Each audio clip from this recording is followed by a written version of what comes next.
मैं हूं आलिया और आप देख रहे हैं breaking barriers with Alia Shah. Welcome to my show.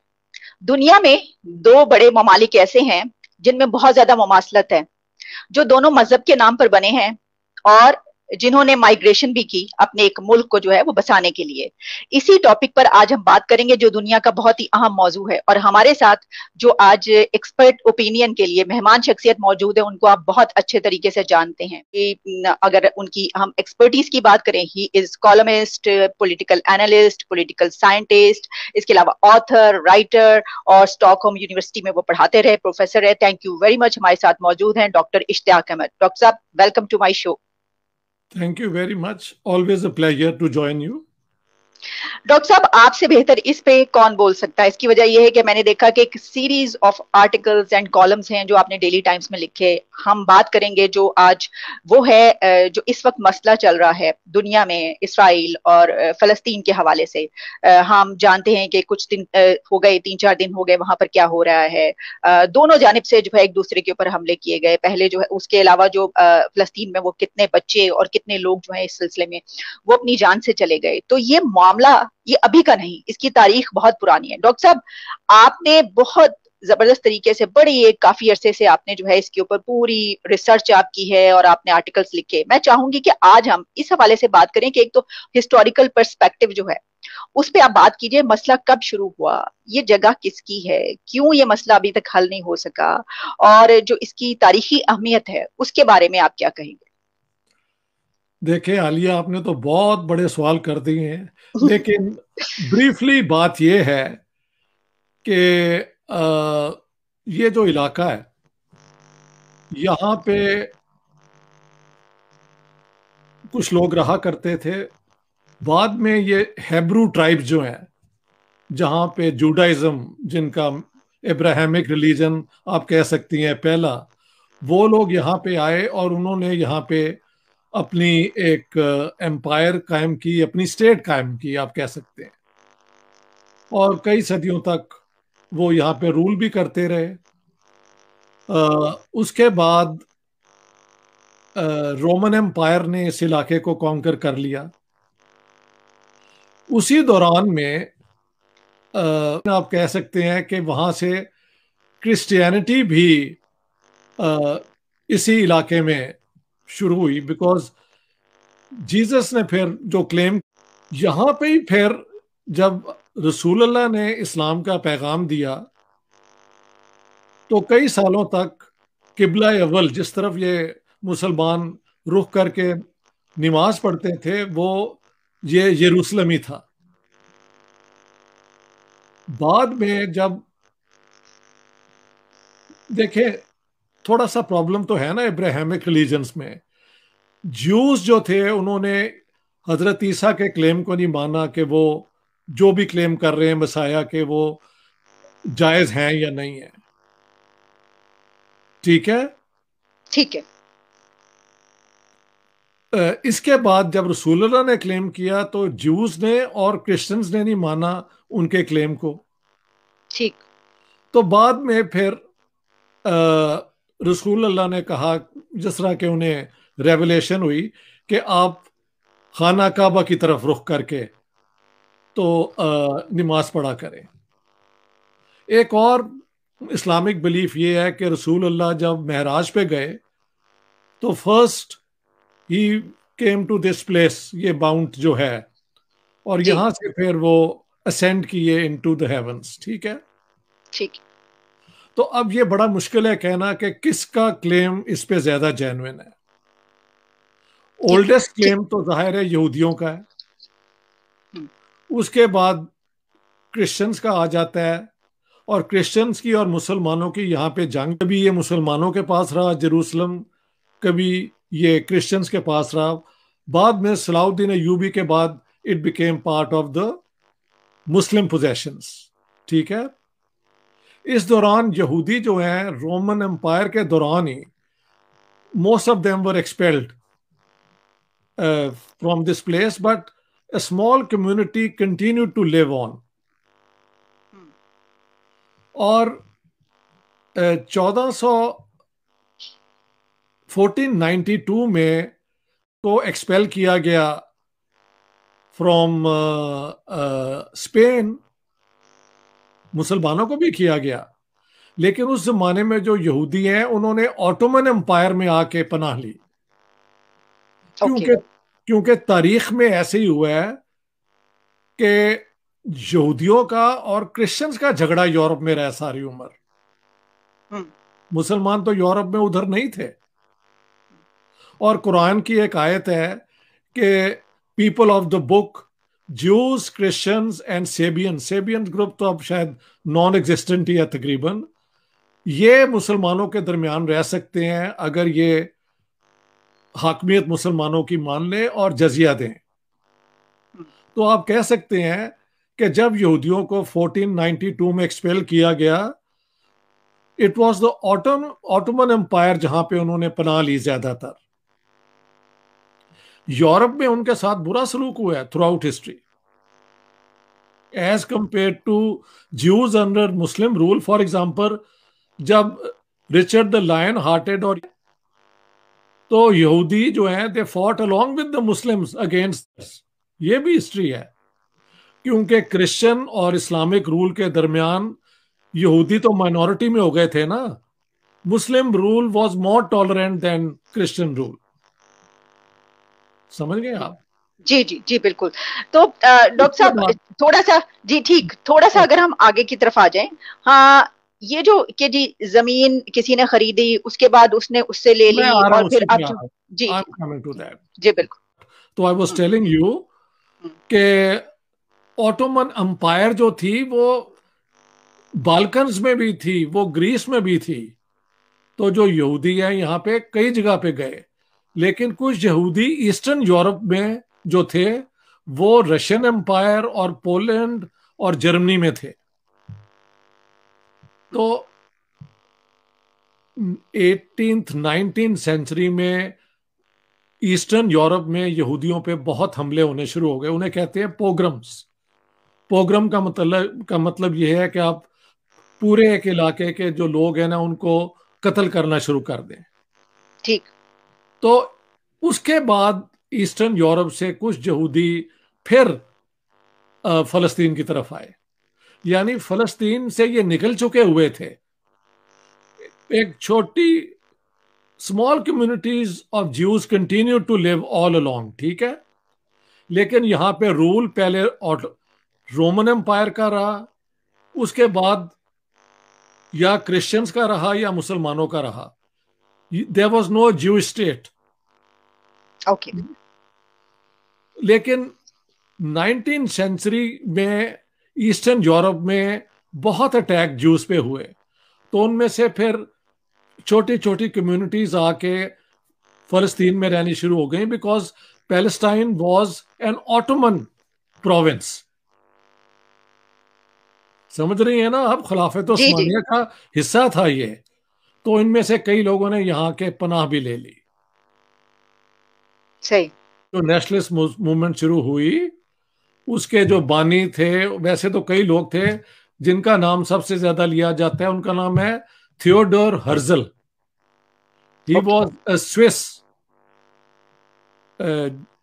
ज्यू, ठीक है। जी। उनका मौकफ ये था कि एक देखे यहूदियों की एक दुआ है, हर रोज वो करते थे, O Lord next year we will meet you in Jerusalem. ये 2000 साल से जहां भी यहूदी होते हैं उनकी रोज की दुआ का ये एक हिस्सा है। हम्म, थियोडर हर्जल ने कहा कि इसका मतलब तो ये है कि हमें वापस फलस्तीन जाना चाहिए। समझ गए आप? जी तो जी। उसके बाद 20th सेंचुरी में कोशिश की गई कि एक यहूदियों की होमलैंड भी इस इलाके में बनाया जाए। हम्म, और उस दौरान फिर फर्स्ट वर्ल्ड वॉर जब हुई तो खिलाफत उस्मानिया ने जर्मनी का साथ दिया, और जर्मनी और खिलाफत उस्मानिया दोनों हार गए। जब ये हार गए तो मिडल ईस्ट की जो टेरिटरीज थी, जो ऑटोमन एम्पायर के प्रोविंसेस थे, वो या ब्रिटिश या फ्रेंच मैंडेट को दे दिए गए। Under the league of Nations. League of Nations United nation से पहले हुआ करती थी। उन्होंने मैंडेट दे दिया, यानी ये कहा कि इन इलाकों को आप कंट्रोल करें। अच्छा, फर्स्ट वर्ल्ड वॉर के दौरान ही दो फैसले हुए। एक था क्या कहते हैं यार, बेल्फोर एग्रीमेंट। लॉर्ड बेल्फोर और रॉस बहुत बड़े बैंकर थे कि उनके लिए एक होमलैंड हम फलस्तीन में बनाएंगे। साथ साथ एक और अग्रीमेंट हुई between the Sharif of Mecca. Sharif of Mecca claim करते थे कि ये इमाम हसन की औलाद हैं और वो मक्का के सबसे, यानी वहां पे उनका रूल था। उनको कहा गया कि हम आपको सारे अरबों का किंग बना देंगे। उसे कहा जाता है पीको समथिंग अकॉर्ड, यानी दो अकॉर्ड किए गए। एक 1916 में, ये पीकोट, वो यार एक इंग्लिशमैन का नाम मुझे भूल रहा है, पीको साइक अकॉर्ड, ये किया गया अरबों के साथ, और यहूदियों के साथ बेल्फोर एग्रीमेंट। ठीक ठीक है।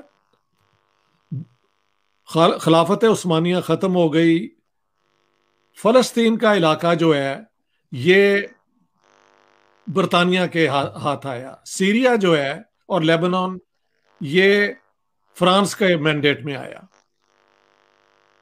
तो वहां पे फिर जो थे यहूदियों की जो मूवमेंट थी, उन्होंने कहा कि जो हमें होमलैंड आप बनाने के प्रॉमिस किया है, यू ऑनर इट नाउ, क्योंकि फंडिंग भी हुई थी ना जंग के दौरान। जी जी। अच्छा, इसके अंदर एक और ट्रेजेडी हमको इंक्लूड करनी पड़ेगी, और वो ये है कि 1939 में जब सेकेंड वर्ल्ड वॉर हुई तो हिटलर ने टारगेट करके यहूदियों की जेनोसाइड की। ठीक। 3 to 6 million Jews were killed. Let's say half the Jewish population of the world were killed ji, by उनको मार दिया। हाँ, उनमें से हमारे इलाके के भी लोग जो वहां पे यहाँ पे पहुंच गए हुए थे, उन्हें आप जिप्सीज कहते हैं, वो इंडिया से गए हुए हैं। साउथ पंजाब के लोग हैं, राजस्थान साउथ पंजाब के। उनके भी पॉपुलेशन में से 400,000 were killed for the same reasons, racist reasons. तो सेकेंड वर्ल्ड वॉर के बाद फिर एक प्रॉब्लम भी दुनिया में था कि इतने मिलियंस लोग जब से भाग के कहां जाएंगे। ठीक। तो इन हालात में यूनाइटेड नेशंस में ये केस गया कि अब फलस्तीन में अरबों को और इनको कैसे अकोमोडेट किया जाए।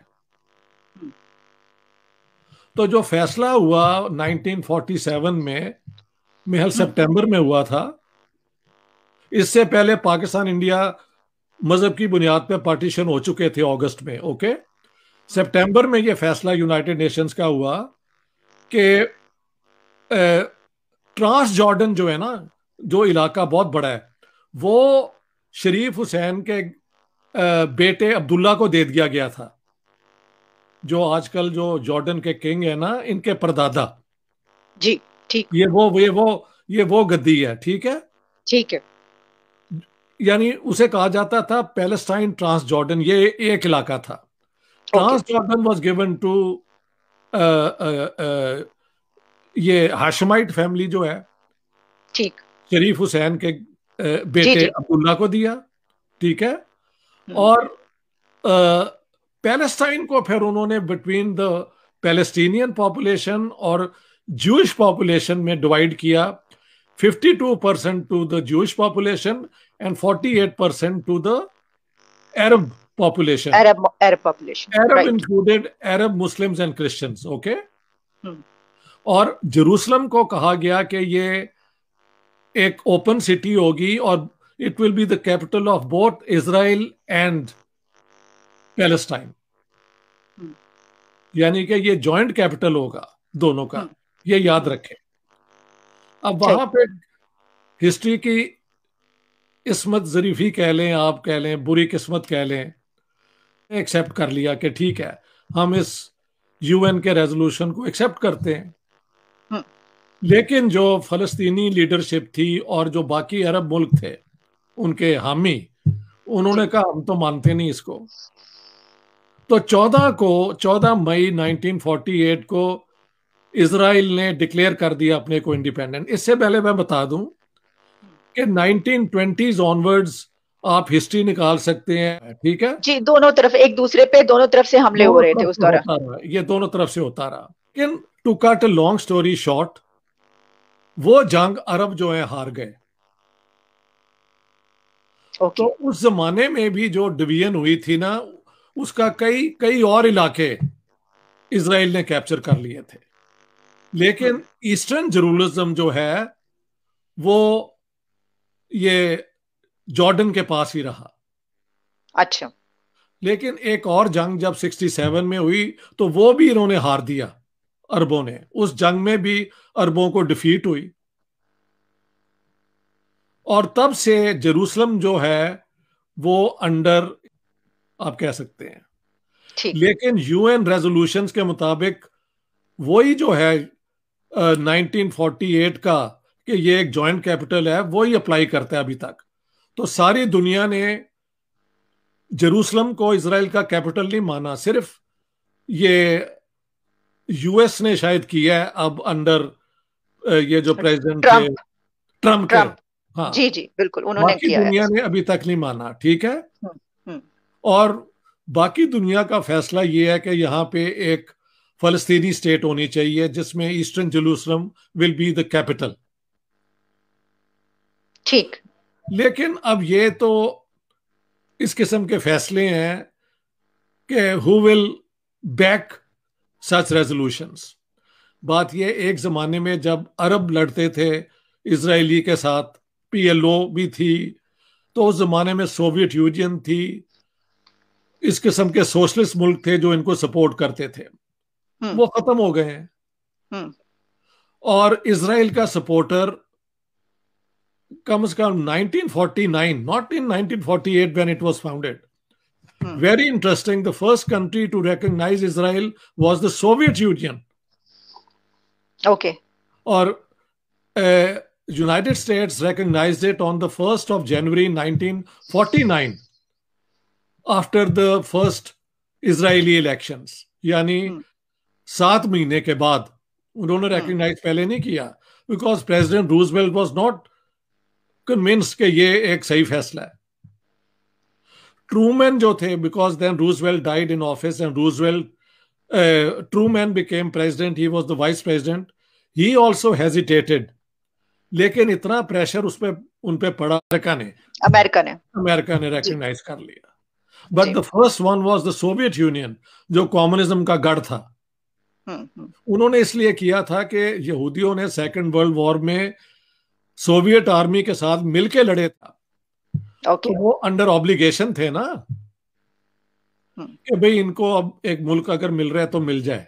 बाद में हम्म। सियासत ये हुई कि कोल्ड वॉर के दौरान जो अरब रिजीम्स थी, इजिप्ट, सीरिया और बाकी, ये सारे प्रो सोवियत थे, हम्म। और सऊदी अरेबिया और जॉर्डन और ये प्रो ब्रिटेन और प्रो अमेरिका थे। अब होता ये है कि जिस तरह दुनिया की हिस्ट्री बनी, तो टुडे आप कह सकते हैं कि America is is the only super power. Hmm. The only other super power which is emerging, China, वो तो इसराइल के साथ खुल्लम खुल्ला बिजनेस कर रहा है। हम्म। अच्छा, ये भी देखें को एक्सेप्ट किया गया ना यूनाइटेड जनरल असेंबली में, तो both India and Pakistan voted against it's acceptance. अच्छा। हाँ, ओके। महात्मा गांधी का 1938 में एक आर्टिकल है सेइंग कि यहूदियों के साथ बहुत दुनिया में जुल्म हुआ है, बिल्कुल ऐसे जैसे अछूतों के साथ हिंदुओं ने किया। ये महात्मा गांधी कह रहे हैं ओके। और मेरी सिंपैथी साथ बिल्कुल है। लेकिन इसका यह मतलब नहीं है कि अरबों से छीन के वो अपना मुल्क बनाए। अच्छा, ये महात्मा गांधी ने कहा? ये महात्मा गांधी का है। वो कहते हैं लिहाजा मैं इसको सपोर्ट नहीं करता, अगर आपने यहां आना है तो आप अरबों से इल्तिजा करके, मोहब्बत प्यार करके तो कहें हम भी यहां रहना चाहते हैं। हम्म। आप ब्रिटिश बेनर्स के जरिए यहां पे कायम ना हो। ओके, ठीक। बट 38 में जो उनका वो है ना एक आर्टिकल जो हरिजन में छपा था, वो मैंने, उसमें उनका ये उनमें पूरा बिल्कुल क्लियर है ठीक कि ठीक ठीक है सही। यहूदियों के साथ बहुत जुल्म हुआ है, हम्म। और उन्होंने मिसाल क्या दी है जैसे छूतों के साथ हिंदुओं ने की है। हम्म। ये महात्मा हम्म। गांधी की अजमत देखें आप। लेकिन वो हम्म। कहते हैं इसका ये मतलब नहीं है कि आप अरबों के साथ उनका घर जहां पे है उनसे छीन के तो इसराइल को दे दें। अगर इस यहूदियों ने वहां रहना है तो प्यार मोहब्बत से उनसे करें। अब यहां से मैं ये कहता हूं कि ठीक है, आज की दुनिया में यहूदियों के पास अमेरिकन बैकिंग है, hmm. Is the Arabs have no chance against them. लेकिन उन्हें यह भी याद रखना चाहिए कि हिस्टोरिकली अगर देखा जाए तो ऑटोमन्स ने उन्हें पनाह दी, हम्म। और जो क्रिश्चियंस ने उनके साथ ट्रीटमेंट किया कंपेयर टू दैट, मुसलमानों का ट्रीटमेंट बाय कंपैरिजन बेहतर रहा है यहूदियों के साथ। ठीक है, ओके। डिस्क्रिमिनेशन भी बहुत हुई है, इसमें कोई शक नहीं। बल्कि जब ये इसराइल की मूवमेंट शुरू हुई ना 20th सेंचुरी 19th सेंचुरी में, तो अरब मुल्कों में फिर यहूदियों के खिलाफ फिर ज्यादा डिस्क्रिमिनेशन शुरू हो गई। Okay. But historically the Muslim treat was better than the Christian treat. बल्कि ये भी मैं बता दूं, 1992 में इसराइल के अंदर यहूदियों ने 500 साल जो गुजरे थे ना एक्सपल्शन फ्रॉम स्पेन, उसकी हम्म। खुशी मनाई और ऑटोमन एम्पायर का शुक्रिया अदा किया था कि ओके। जब हमें वहां से निकाला गया तो आपने पनाह दी थी।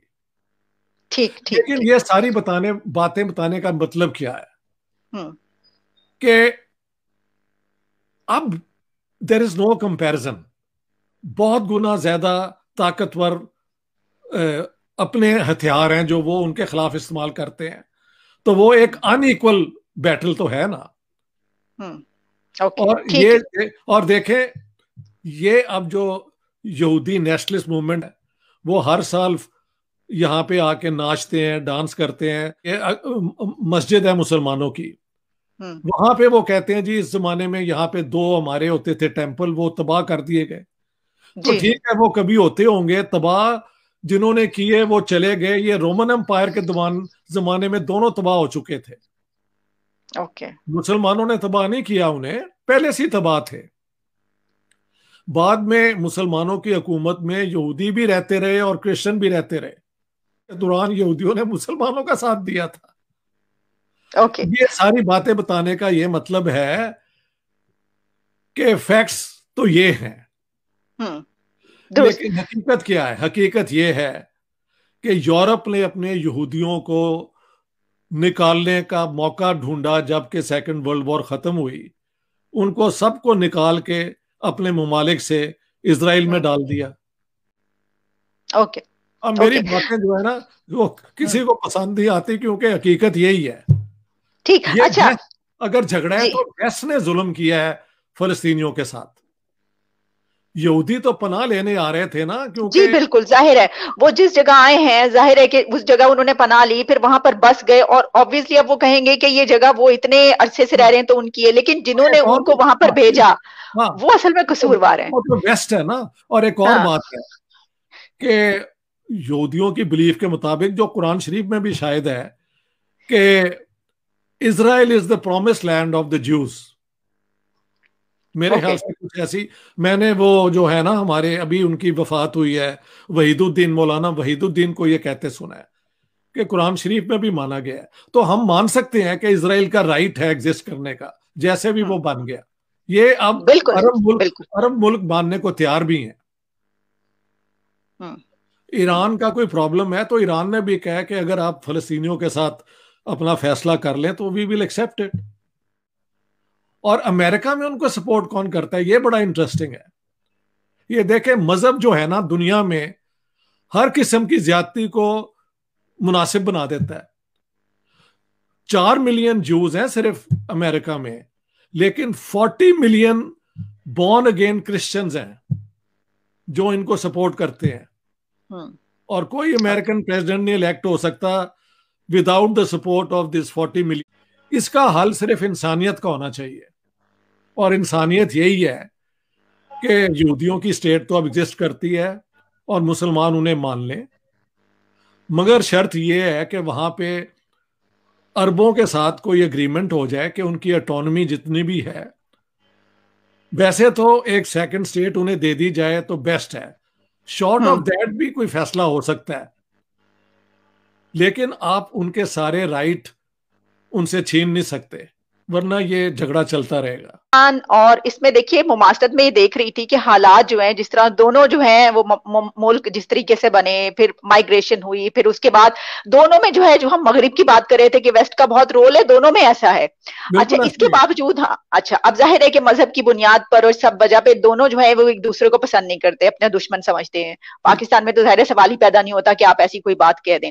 लेकिन इस वक्त जो दुनिया है, जिसमें आपको हर एक को एक्सेप्ट करके चलना होता है, और जी अब ये आप जानते हैं कि सबको ये बात कही जा रही है, इसकी तरफ आने से पहले मैं आपसे एक बात ये जानना चाहूंगी कि हमने देखा कि जो मूवमेंट चली, जैसे यासिर अरफात थे, उसके बाद और दूसरे आए, अब हम देख रहे हैं हमास है एक तरफ, फिर महमूद अब्बास, फिर ये, क्या इन्होंने इस मसले को ज्यादा गंभीर बना दिया, ज्यादा मुश्किल बना दिया, या इसको हल करने के लिए कोई कोशिशें की गई?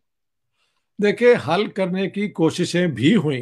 देखिए, एक मौके फलस्तीनियों ने कई दफा प्रेसिडेंट कार्टर के दौरान में जो इनको डील मिल रही थी ना, वो बहुत ज्यादा जेनरस थी, और अगर ये मान जाते तो इनको बहुत कुछ मिल जाना था तब भी, लेकिन तब ये पीएलओ वालों ने रिजेक्ट कर दी उसे। हम्म। उसके बाद एक और एग्रीमेंट के चांस बने थे। पहली प्राइम मिनिस्टर यिtzhak रबीन जो हीरो थे 67 वॉर के, hmm. He was willing to come to compromise, तो उनको फिर उन्होंने कत्ल कर दिया। हम्म। इधर से हमारी तरफ से अनवर सादात आ गए थे जेरूसलम, हम्म। कि हम पीस कर लेते हैं आपके साथ अगर आप ठीक। फलस्तीनियों के हकूक भी एक्सेप्ट कर ले। तो हाँ। उनको मुसलमानों ने मार दिया था। तो अब okay. Once again it is very difficult to say कि ब्लेम किसके तरफ जाए। किसी एक तरफ ब्लेम देना इज इम्पॉसिबल, और ब्लेम देना जो होगा वो ज्यादती भी होगी हम्म। दोनों तरफ से। इसको तो ज्यादती देखा जाए तो इसराइल की तरफ से हो रही है ना, जबकि सारे अरब एग्रीड हैं कि अच्छा। भी हम आपके साथ अमन कर लेते हैं, आप फलस्तीनियों को जो उनके हकूक हैं कम से कम सब्सटेंशियल ऑटोनॉमी तो उन्हें दे देना। हम्म। अब उनके लोअर कोर्ट ने कुछ ईस्टर्न जेरूसलम में जो ये अरबों के घर थे वो कहा है कि नहीं, ये हम ये सेटलर्स को देंगे, तो इसको ज्यादती दूसरी तरफ से हो रही है। लेकिन मसला ये है कि America will do nothing to stop, कि they hmm. Are too powerful for anyone, simple as hmm. That. ये मसला हम्म। ठीक। है। हाँ, ये मसला जी है। जी, आप क्या कह रहे हैं प्लीज? अच्छा, ये मसला है, तो इसका मतलब ये हुआ कि अब सर, ये जो इस वक्त जो सूरत हाल है, हम देख रहे हैं कि दोनों तरफ से पहले जो है वो, अच्छा, उन्होंने ये कहा कि उन्होंने पहले प्रोटेस्ट शुरू किया, हम्म, जो इसराइली है उनका ये कहना है कि फलस्तीन की तरफ से पहले प्रोटेस्ट शुरू हुआ। और हर मर्तबा जब ये होता है तो वो कहते हैं कि उधर से कोई शरारत होती है तो फिर हम उधर से जो है वो, लेकिन जाहिर है कि अगर शरारत होती है तो इतनी बड़ी आप ऐसा कोई हमला तो नहीं कर सकते जिसमें इतने बच्चे मारे जाएं। इस तरह बिल्कुल। तो नहीं हो सकता ना, शरारत अगर कोई हुई है तो फिर उसका जवाब उसी तरह शरारत से दिया जाए। लेकिन ये तो, क्या आप समझते हैं कि जब ये जो अब दुनिया का एक हम देख रहे हैं शिफ्ट आ रहा है कि जिसमें पहले यूएई का सोचा ही नहीं जा सकता था कि वो इसको तस्लीम कर लेगा, सऊदी अरेबिया पे भी कहा जा रहा है कि वो भी अंदर से तो बिल्कुल मान ही चुका और वो भी तस्लीम कर लेगा, पाकिस्तान पर भी ये दबाव जो है कि वो इसको तस्लीम करे, और क्या पाकिस्तान, तो इस सूरत हाल में जब ये शिफ्ट है तो क्या उस तरफ भी हमें कुछ ऐसा नजर आएगा कि उस मसले को हल करने के लिए इसका मतलब है आगे कुछ होगा? देखें, बगैर फलस्तीनियों के साथ एक एग्रीमेंट के अरब वर्ल्ड में अ, कोई भी जो है ना तब्दीली बुनियादी नहीं आ सकती। तो इसराइल को मानना ही पड़ेगा कुछ ना कुछ। अब वो क्या एग्रीमेंट बीच में से एक तो ट्रम्प वाला फॉर्मूला था ना, जो इन्होंने रिजेक्ट कर दिया, महमूद अब्बास ने और बाकियों ने, और हमास ने। अब उसके बाद कौन सा नया फॉर्मूला अमेरिकन लेके आएंगे, we have to wait and see. अच्छा। क्योंकि मेरी प्रिडिक्शन ये थी कि Biden, if he gets elected, he will not undo what Trump has done. उसकी वजह यह है कि इजराइल की सपोर्ट अमेरिका में बहुत ज्यादा है। तो इतनी बड़ी जहां पे सपोर्ट बैंक हो आपका, जमहूरियत तो वोट बैंक का ही नाम है ना, आप वोट बैंक को इग्नोर नहीं कर सकते। लेकिन दुनिया के अंदर अमन कायम करने के लिए कोई इंसाफ का तकाजा तो होना चाहिए ना। मैं नहीं समझता कि Hamas is doing anything great for the Palestinians. अच्छा। क्योंकि देखे ना, जब वो अपने हथियार इस्तेमाल करते हैं उससे 10 गुना ज्यादा इजरायली कर दूसरी तरफ से जवाब आता है। हाँ। और दुनिया में कुछ भी नहीं हो सकता, नारेबाजी होगी ना, जुलूस निकल आएंगे तो बात वहां पे जीरो हो जाएगी।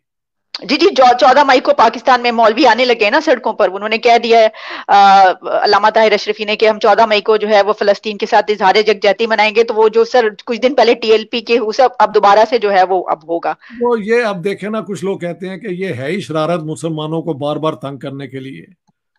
अब लेकिन अगर आप देखें कि मुसलमान ये क्या हो रहा है, तो लगता है कि ये इसकी क्या जरूरत थी इस झगड़े की। क्योंकि नेतन्याहू का बयान यही है कि अल अक्सा मॉस्क के ऊपर जो कंट्रोल मुसलमानों का है, हम इसे खत्म नहीं करना चाहते, we want to maintain the status quo. अच्छा। हाँ, ये उनका बयान भी मैंने देख लिया है। लेकिन साथ साथ वो इन लोगों को आने देते हैं कि वो आके डिस्टर्ब करते हैं इस इलाके को। ये जो उनके देखे ना, वो नेशनलिस्ट जो ज्यूज हैं, जी जी वो जी किसी से कम पागल नहीं है। जी जी, बिल्कुल। मैंने वही कहा ना कि जब मैं पाकिस्तान उनकी मुमासलत करी थी कि यहाँ पे जो मजहबी जुनूनी मौजूद है उसी तरीके से वहां पर भी है। तो इतनी ज्यादा सिमिलैरिटीज हैं दोनों में। बहुत है, बिल्कुल बहुत है। सिर्फ ये है कि वहां की मेजॉरिटी जो है वो वेस्टर्नाइज्ड, आप कह सकते हैं, तालीम याफ्ता है। जी। हाँ, लेकिन ये जो एक माइनॉरिटी है, ये बड़ी पागलों की हद तक जनूनी है।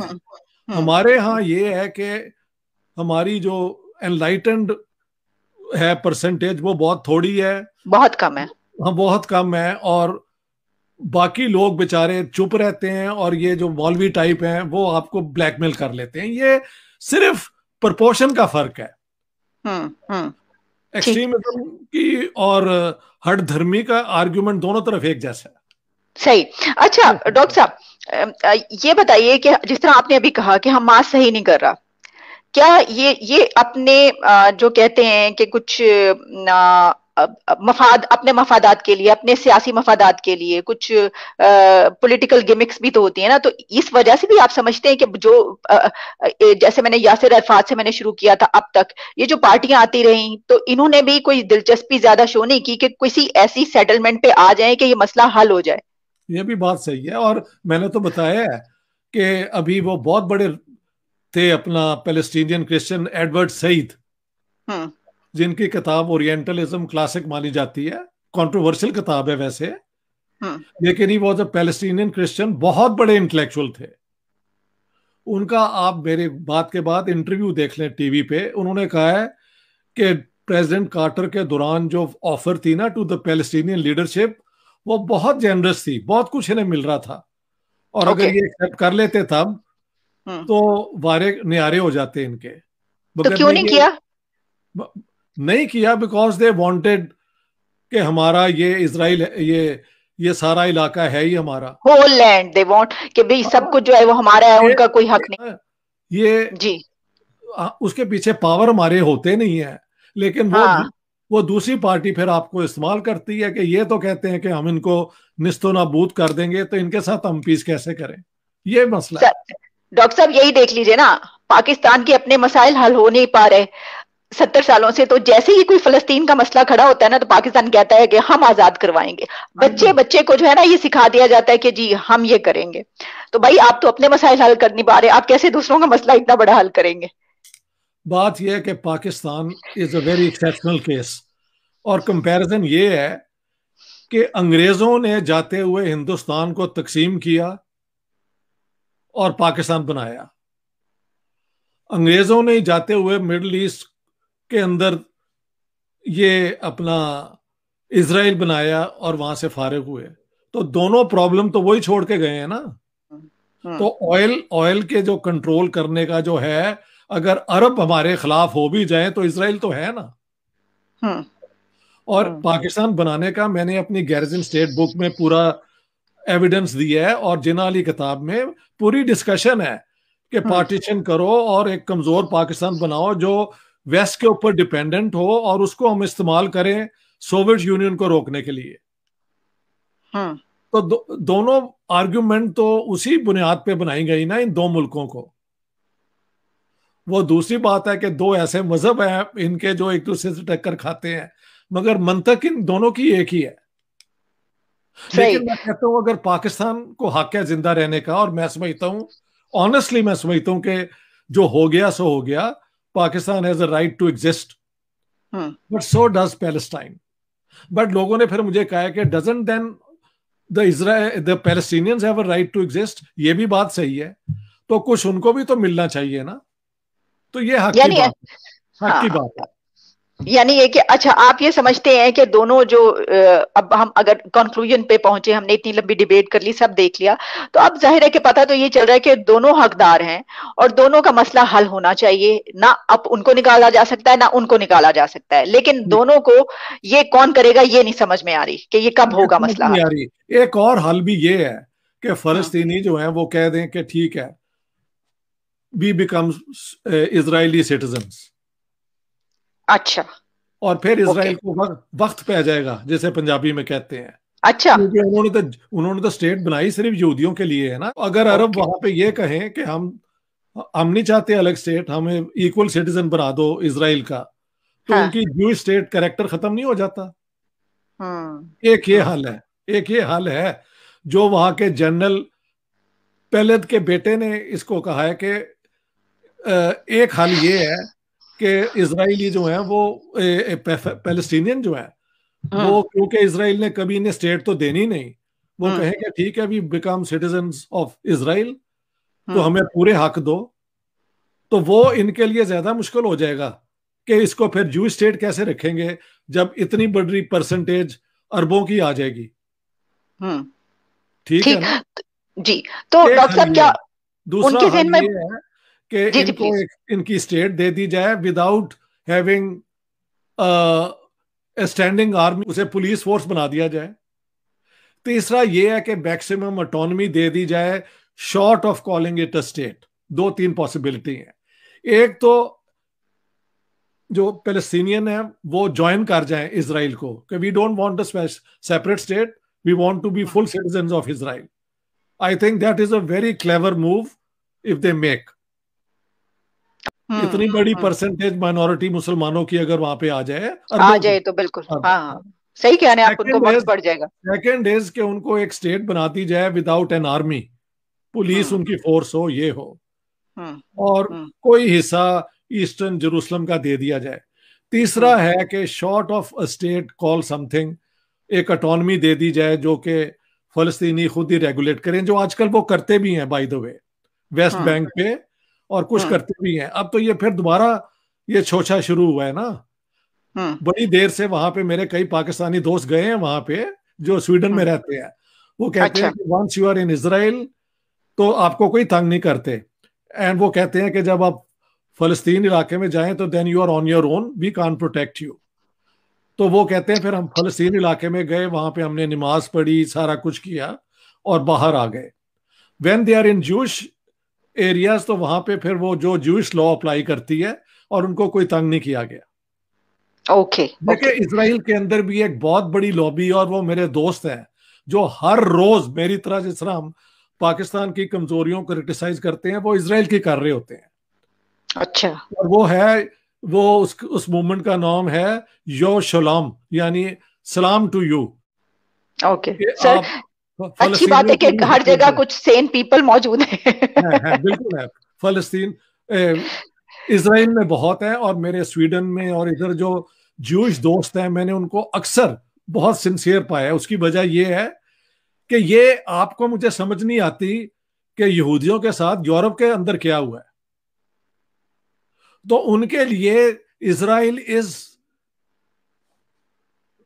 A symbol of their survival existence. सही। समझ गए हैं? जी जी इसी जी। तरह इसी तरह हमारे जो डाई हार्ड पाकिस्तानी हैं, उनके लिए पाकिस्तान उनकी एग्जिस्टेंस का एक सिंबल, है। बिल्कुल वो तो, हाँ हाँ, एग्जैक्टली। उसको मान लेना चाहिए। हालांकि मेरी तनकीद कुछ और है कि ठीक सारे है, जी जी। हिंदुस्तान में पूरा हिंदुस्तान आपका था, आपने नहीं हम्म माना तो आपकी मर्जी है। हम्म हम्म हम्म लेकिन अब पाकिस्तान तो है ना, और उसकी हम्म। एग्जिस्टेंस को मैं मानता हूँ। ठीक ठीक, ये जो आपने पॉइंट्स अभी बताए कि देखिए एक इसका हल ये है, एक इसका हल ये है, ये कि तीन पॉइंट आपने खास तौर पर बताए। वो जो पॉइंट्स हैं, क्या वो फलस्तीनियों के जहन में नहीं आए? उन्होंने ये क्यों नहीं, ये वाले पॉइंट्स अभी तक? ये अब यहाँ पे भी सच बोलना चाहिए। पीएलओ और ये लोग जो हैं, ये इन सब चीजों से बहुत देर हाँ। से इन्होंने कहा है कि नहीं, हमें आप अपनी सेपरेट एक स्टेट दे दें, हम हमेशा आपके साथ अमन से रहना चाहते हैं। हम्म। तो पीएलओ के उसमें अब ये नहीं है कि to drive to end the state of Israel. फलस्तीन अपना इसराइली अभी भी कहते हैं कि इनका जो है ना, वो चार्टर इसके अंदर है कि the whole of Palestine will be recovered. लेकिन ओके। प्रैक्टिकली उन्होंने उसको खत्म कर दिया हुआ है। सच्ची बात यह है, और वो उस दिन के लिए रुके हुए हैं कि इनको स्टेट अपनी मिल जाए तो हम वो भी निकाल देंगे। ओके। अब मसला यह है कि फलस्तीन, ये इजरायली उनको स्टेट नहीं देना चाहते, हम्म। और मुझे नहीं लगता कि ये कोई उनको कोई ऐसी पावर है जो उनको फोर्स करे कि आप इनको स्टेट दे दें। ओके। ठीक। इसलिए ये तीन पॉसिबिलिटीज मैंने आपको बताई हैं। सही।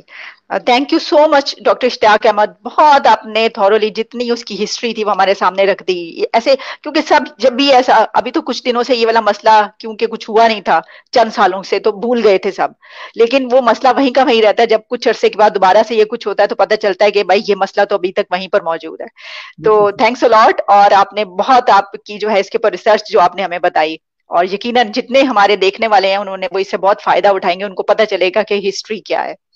बहुत शुक्रिया आपका डॉक्टर इश्तियाक अहमद, दोबारा भी थैंक यू आपसे वेरी जो है मच। हम किसी बहुत सेशन में बात मेहरबानी, करेंगे। बहुत बहुत नाजरीन शुक्रिया। बेहद शुक्रिया, बाय बाय।